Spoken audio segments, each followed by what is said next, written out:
Bismillahirrahmanirrahim. Assalamualaikum warahmatullahi wabarakatuh. Apa kabar anak-anak hebat kelas 8 SMP Islam Al-Kausar? Semoga senantiasa dalam keadaan sehat. Hari ini kita akan melanjutkan materi PPKN kita mengenai kedudukan dan sistematika Undang-Undang Dasar 1945. Di buku paket kalian, ini merupakan bab 2.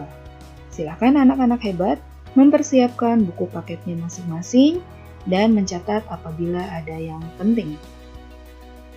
Kita buka pembelajaran kita hari ini membaca basmalah bersama-sama.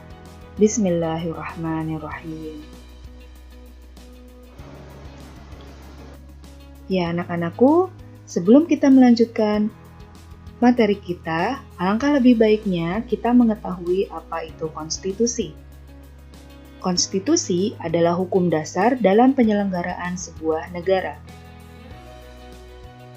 Konstitusi terbagi menjadi dua, ada konstitusi tertulis dan konstitusi tidak tertulis. Nah, teman-teman, ini sudah kita bahas di materi kelas 7 kemarin.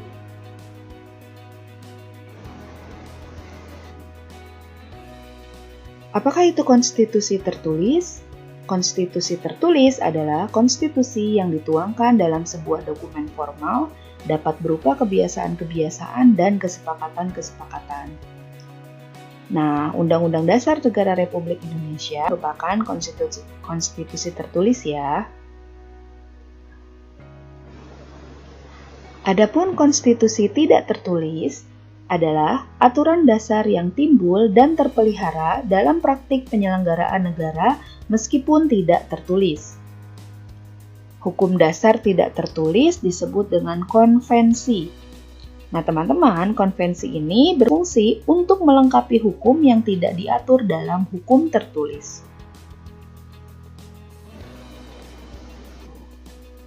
Nah, setelah ini kita akan mempelajari apakah kedudukan dan makna pembukaan Undang-Undang Dasar 1945.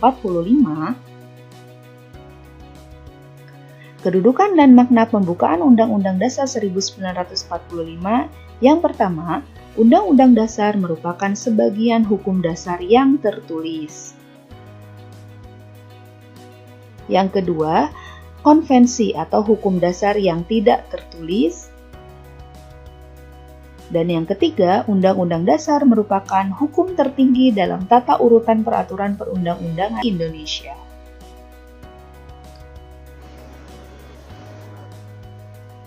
Kita lanjutkan mengenai sistematika atau susunan Undang-Undang Dasar 1945 sebelum dan sesudah amandemen. Nah, teman-teman, amandemen itu berupa perubahan. Dalam sistematika atau urutan Undang-Undang Dasar 1945 telah terjadi 4 kali perubahan atau 4 kali amandemen. Teman-teman nanti bisa mencari tahu di tahun berapa saja perubahan-perubahan tersebut. Nah, sekarang kita lihat ya, perbedaan sebelum dan sesudah amandemen.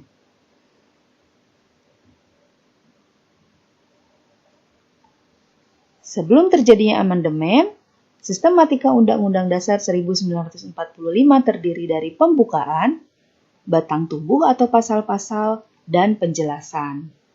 Jadi terdapat 3 sebelum terjadinya amandemen.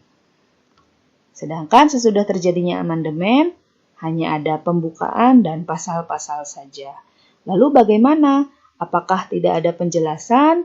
Sesudah amandemen, tetap ada penjelasan. Penjelasan tersebut berada pada pasal-pasal yang sudah rinci. Jadi, di sesudah amandemen, Undang-Undang Dasar 1945 penjelasannya terdapat pada pasal-pasal yang disebutkan secara detail atau secara rinci. Adapun untuk pembukaan sebelum dan sesudah amandemen tidak berubah. Kenapa tidak berubah? Karena di dalam pembukaan tersebut berisi hal-hal yang rinci mengenai visi dan misi negara, lalu bentuk negara dan juga dasar negara. Jika pembukaannya dirubah, maka akan merubah seluruh sistematika negara Indonesia.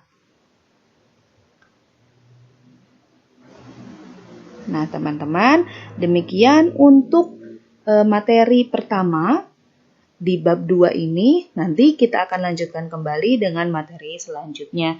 Terima kasih banyak anak-anak hebat. Untuk sementara kita tutup dengan membaca hamdalah bersama-sama. Alhamdulillahirrabbilalamin. Setelah ini silahkan dipersiapkan untuk mengerjakan tugas hari ini. Terima kasih banyak. Wassalamualaikum warahmatullahi wabarakatuh.